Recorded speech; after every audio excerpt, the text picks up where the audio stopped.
si Ma'am Jana Sevilla. Ma'am, live kayo sa RMNDZ XL Manila. Si Lourdes po ito. Hi, good afternoon po. Oh, ma'am, sa kabuuan, puntahan ho natin itong bagyo, no? Nakita ho natin may mga hayop na talagang sinave, even yung mga local government, may project and may inilalaang panahon para isave yung mga hayop, but still meron naman pong iniiwan din. Ano ho yung inyong masasabi sa kabuuan sa kaisipan na ng ating mga kababayan, sa kalagayan po ng ating mga alaga tuwing may kalamidad?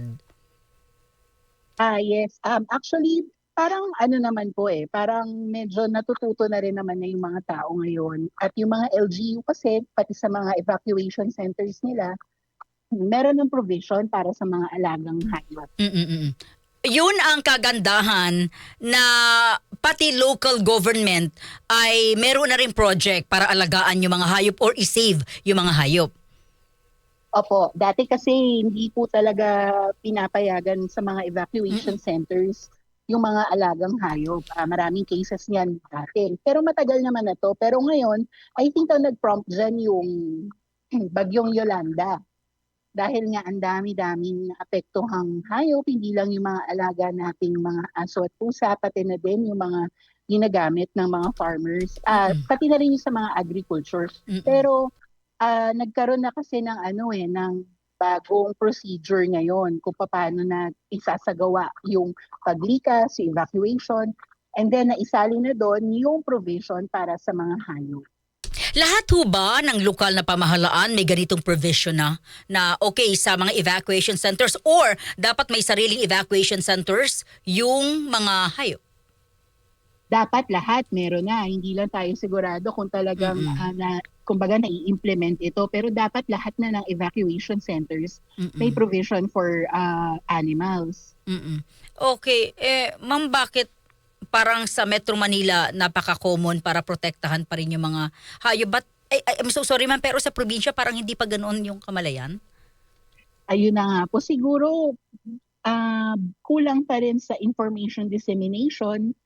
Tapos marami rin kasi hindi talaga handa sa paglikas. So kung ano na lang, pagka biglang bumuhos ang ulan, tumaas ang tubig, doon pa lang nilikas. Kaya hindi na paghahandaan.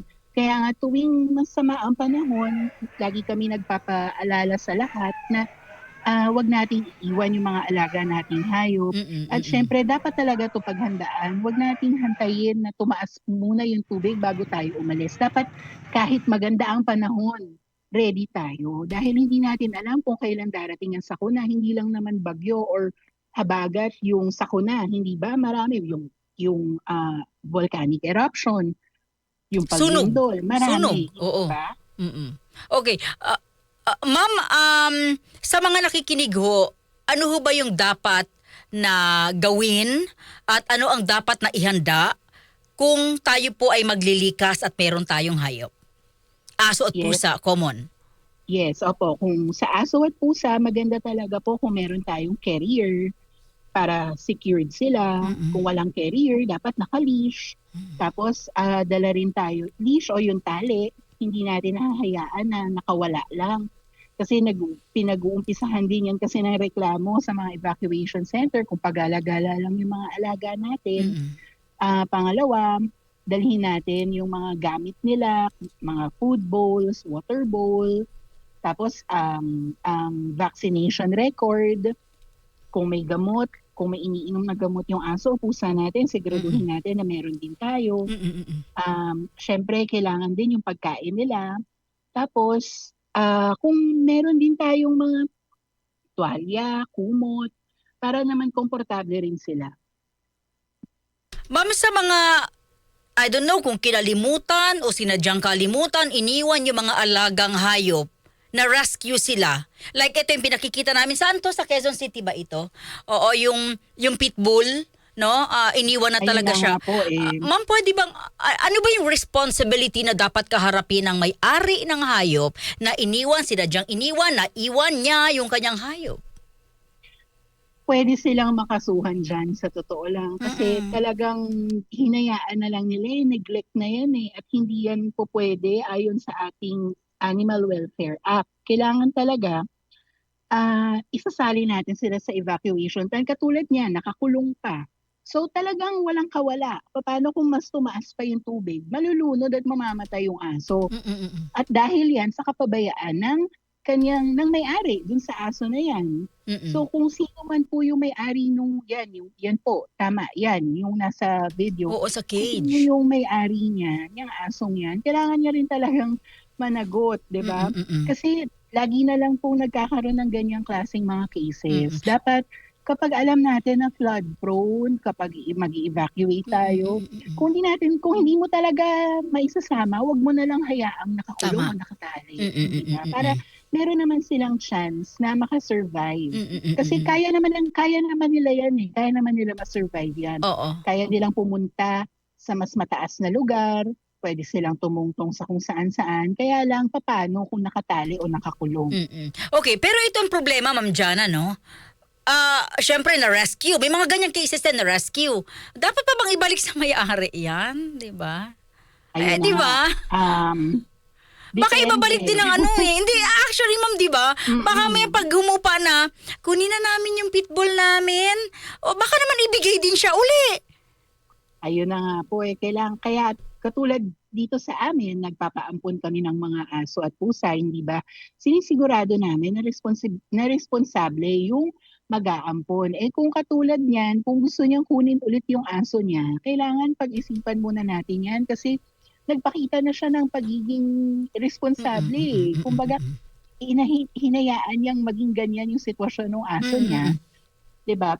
Konti na lang talagang lulubog na. Oo. So may ano ba 'yon? May legal issue kapag hindi ibinigay ng mga rescuers or ng local government yung hayop mo na na-rescue nila kasi kinadena mo, tinali mo.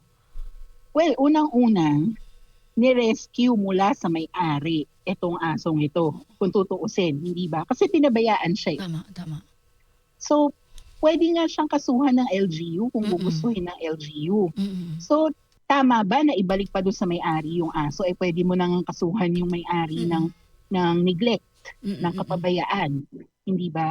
So, for me, kung ako ang tatanungin ninyo, kailangan pag-isipan natin ito mabuti, kausapin ng mabuti yung may-ari kung talaga bang magiging responsable na siya. Pero yung ownership, kung hindi naman LGU yung nakakuha doon sa aso, kung kunyari kapitbahay na nagmagandang loob, na iligtas yung aso, syempre magki-claim ng ownership yung may-ari.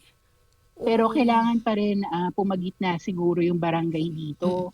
Kasi parang miski ako, hindi mapapanatag yung loob ko na ibalik mo sa may-ari yan. Kasi ito na nga panahon ng sakuna, iniwan mo eh. Bakit ba marami pa rin, Ma'am Jana, base sa inyong iikot sa mga comment or sumbong, bakit marami pa rin sa atin yung ginagawang gwardya yung aso? Yung ginagawang bantay. Oo, diba? bantay. Yan yung uso sa atin eh, di ba? Kukunin ng aso kasi kailangan ng bantay sa gate. Taga-kahol kapag may magnanakaw.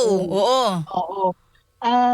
Siguro dala na lang din yan paano ba? Siguro dala na rin yan ng sitwasyon, lalo na sa mga lugar na tabi-tabi yung mga bahay, na gumagawa rin sila ng paraan kung paano nila masisecure yung bahay nila. So, ang pinaka-option nila, yung magkaroon nga nitong bantay na aso, pero hindi pa rin po yun tama. Kasi, ang mga aso, parte po sila, kapamilya natin sila, parte ng pamilya natin dapat sila.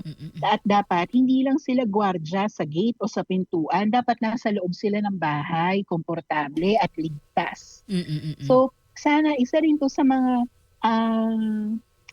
kumbaga wini-wish ko na matanggal na sa ugali ng mga Pilipino yung ang tingin sa aso ay isang bantay. Dahil ang totoo, ang mga aso ay parte ng ating pamilya. Sila ay maraming pagmamahal na gustong ibigay sa atin. Hindi ba? Hindi sila dapat gawing bantay. Ma'am Jana, sa inyo pong mensahe o kaya payo or paalala sa ating mga tagapakinig sa mga ganitong sitwasyon para po sa kanilang mga alagang hayop. Ayun po, tayo ay nakakaranas ng iba't ibang klaseng natural disasters. So sana po paghandaan talaga natin ito, yung pag-evacuate. Kailangan nating maging handa dahil tayo lang din ang inaasahan ng ating mga alaga. So dapat alam natin kung anong gagawin natin sa panahon ng disaster.